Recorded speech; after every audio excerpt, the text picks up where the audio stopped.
You ready for this, buddy? Let's do it. I'm Greg Tepper. That's Greg Powers. This is This Week in Recruiting. Yeah. It's This Week in Recruiting with Greg Powers, our traveling recruiting man here at Dave Campbell's Texas Football. Follow him on Twitter at GPowersScout. See his fine work at TexasFootball.com/recruiting. And, of course, this is brought to you by our good chicken friends at Chicken Express. Chicken Express, I had it for dinner last night. That is true. Respect. And let me tell you, okay, so this is not – so we like this to be like your tips and tricks, like your guide to the world of Chicken Express is a little moment here. This is not a hack. I want to be very clear. This is not some secret menu. This is available to you.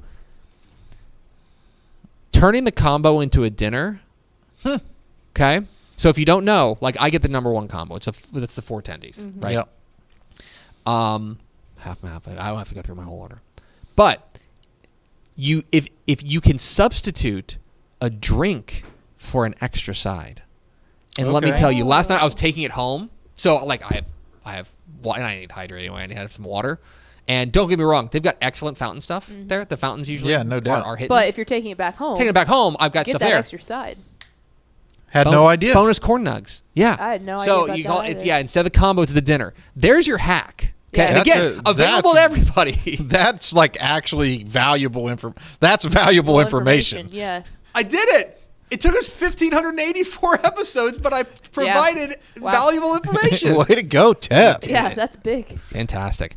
It's This Week in Recruiting with Greg Powers. Let's start with our prospect on the rise. Our prospect on the rise, we're going east to Panola County to Carthage. Talk about their soon-to-be junior offensive tackle, Cash Courtney, who picked up an offer this week from the Houston Cougars. He's already got an offer from UTSA, from their coach, who knows a little something about East Texas ball. Now picks up an offer from Dana Holgerson and company. It's his first offer. He got his first offer on April 15th, and Dana Holgerson was basically right behind him in the doorframe. And, of course, he was a big part of that offensive line that led them to a dominant state championship run in 4A Division II. Cash Courtney starting to pick up a little steam. I really like the upside of Cash Courtney. This was a very, very selfish prospect on the rise pick. Oh, yeah? This week, because I was like, whenever I saw that UTSA had offered on April 15th, and we have this thing that we do where we write a magazine. It's extensive. We do, in fact. So I was reading some of Coach Surratt's notes on Cash Courtney, and where we kind of looked at him at within the team, the scope of the team. And so I popped over there and watched his tape and was like, oh, wow.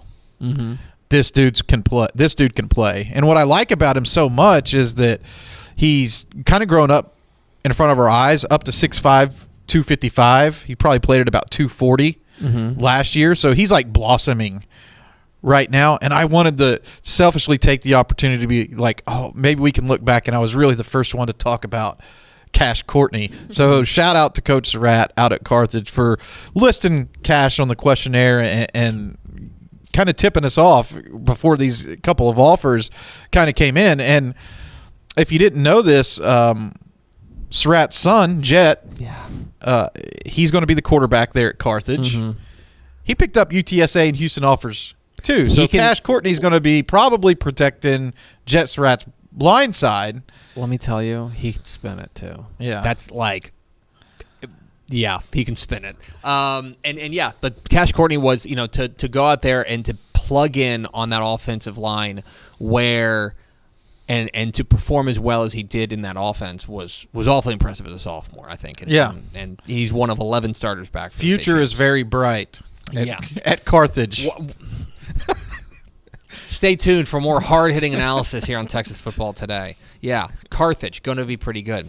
Let's roll on to our commit of the week. Our commit of the week, we're going to Fort Bend Hightower to talk about their soon-to-be senior blue-chip wide receiver, Zion Kearney, who pulled the trigger this week, committed to Oklahoma. He had offers from places like A&M, Houston, LSU, Arkansas, and Nebraska. He's the number 28 player in the DCTF Rising Hot 100, a DCTF 4-star. And once again, Oklahoma coming south of the Red River and raiding our wide receiver supplies. Yeah, I really like this pickup for Emmett Jones as the wide receiver coach at OU. Kearney is a guy who possesses elite size. I think you had a chance to see him at the He's state a 7 big on old 7 boy. last year. He really passes the eyeball test. Well, after we left state, he went to TCU's camp and ran a 4.28 40-yard dash. Now that was probably, that's a camp time. I don't know how I wasn't there. Dude, I don't care. But even if it's a 4-3, even if they're off by a tenth of a second, Yeah. right? They're off by a tenth of a second. That's still like a shocking 40. big dude who can run. I really like his ability as an outside receiver, run after the catch. Obviously, he's going to be a tremendous blocker with that size and strength and quickness. Just a huge commitment, again, for OU, who actually picked up a couple of wide receivers from Texas this week because they doubled down and got a commitment in the class of 2025 from Grayson Harris from Ennis, who is He's like the perfect pairing kind of with Kearney as a slot wide receiver. He understands how to get open, and I was looking at some stats yesterday.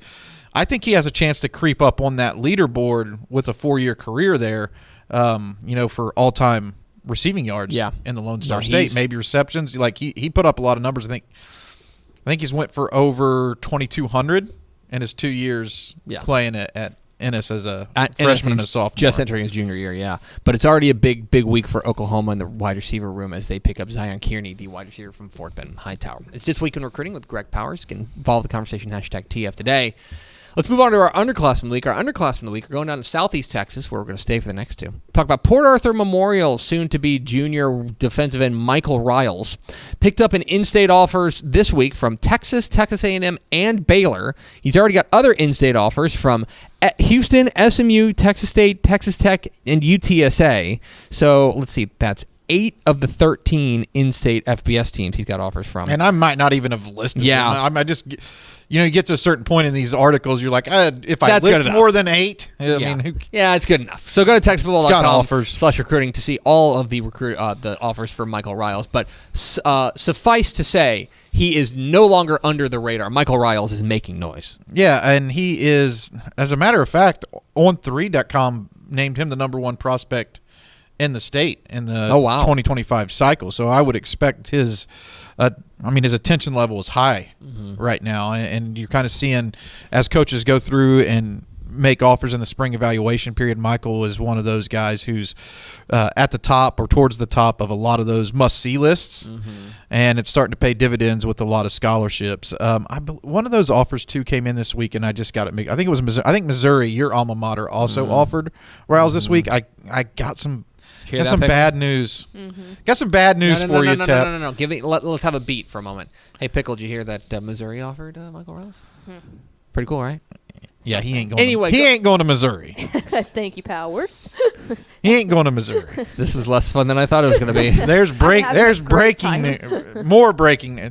I don't want to. I guess you don't ever know in recruiting, but I would. Go on. I would wager something that's not. That's not the price happen. is not right. Yeah. Big, strong defensive end. He understands how to stop the run, and he really gets after the quarterback, knows how to make a lot of plays behind the line of scrimmage. He had 3 sacks, which is admirable, but he had 24 tackles for a loss, which shows his skill as a run-stopping force up front, and the future is very bright there for Michael Riles. And to me, whenever I see numbers like that, whenever I see a guy like a defensive end with a lot of tackles for loss but not a lot of sacks, that means that on every passing play, they are keying on him and saying, all right, he's fighting through double teams, triple teams. It's harder to do that in the running game, basically. And it's like, essentially, the tackles for loss, I think, are really much more of and I'm interested in your take, but I've always viewed that as much more of a view of what you do when you're one-on-one.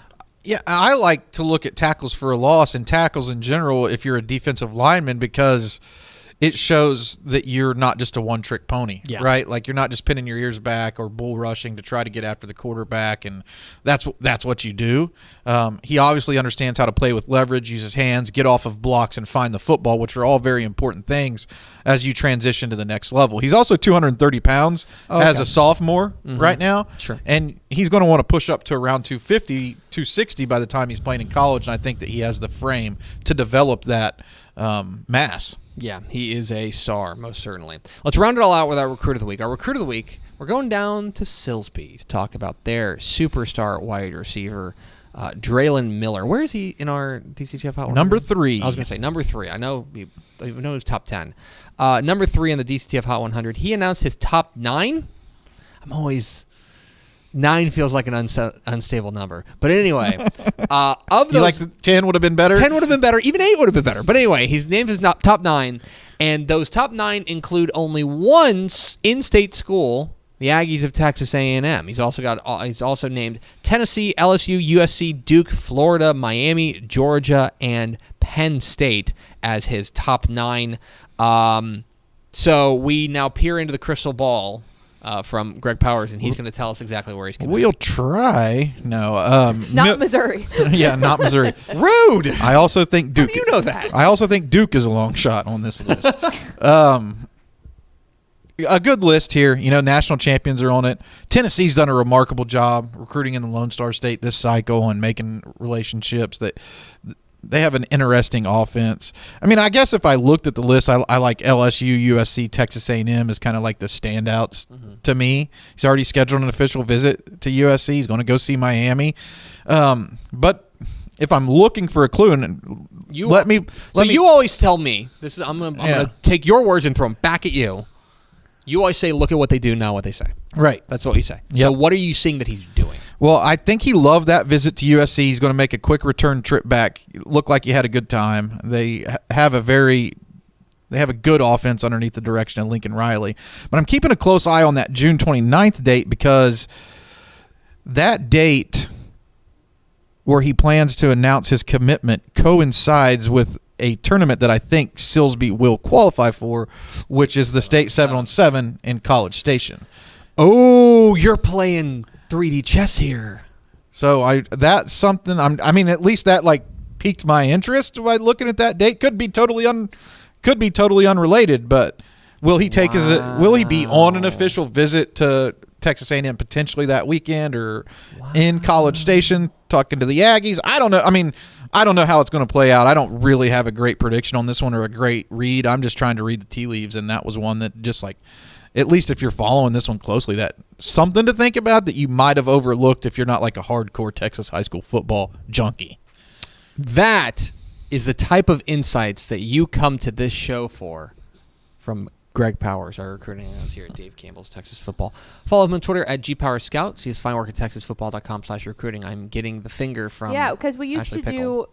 do a segment of This Week in Recruiting where it was where will Powers be going this weekend, and I feel like that is very noteworthy this weekend for one specific reason here. Powers, where are you going this weekend? It is the Texas High School Barbecue State Championships. Let's go! Let us go to Round Rock. I'm really pumped this year. I'm tentatively, and like nothing's set in stone for barbecue state championships, right? Like you got to get in to be a judge. You got to get in line, Of course. right? Tentatively scheduled to judge brisket. So I've advanced my way up Let's the go. judging Wow. ladder. Wow. Yeah, because you went chicken first year, ribs last year, now up to the granddaddy. up to on the wall. up to the best premier up event. to best in show, basically. Yeah. I'm super pumped to Like even you- have you the were opportunity judging- to be considered You for it. started off judging like the Hound group. You know what Yeah. I mean? And now you've got best in show. And I've learned like from the greats, right? Like I've been there trying to soak up as much information and as much. I want to be able to be as good at judging barbecue as I am at doing recruiting rankings. That's kind of my high bar, man. That's kind of my goal. I want to, they should go together, right? I agree. Also, I'm starting to get some barbecue stuff on like Rec Tech followed me today. Whoa. Let's go. Yeah. Okay. That so was a the surprise. word That is was out. kind of like a surprise. So, Okay, so- maybe okay. my name is becoming synonymous with barbecue, and that is not a bad thing, my friends. And let me be clear, this sucks because now we're very excited, but we can't go. We Okay. can't because you're the only one who gets to go.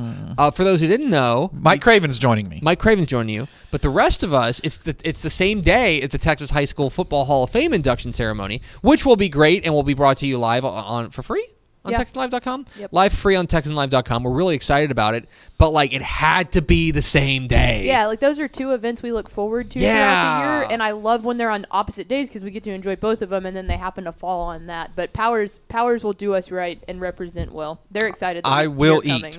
I will eat. Craven's eat. going too, isn't he? Yeah, Craven's going, and I think Craven is judging ribs. So there's. Okay. This is a good time to follow him on Twitter at GPowerScout. I'm just telling you. If my hands are too greasy, I won't tweet that much. Depends on how much barbecue we get to eat. Greasy fingers is not good for the tweet game. We'll get a report from Greg Powers next week on This Week in Recruiting.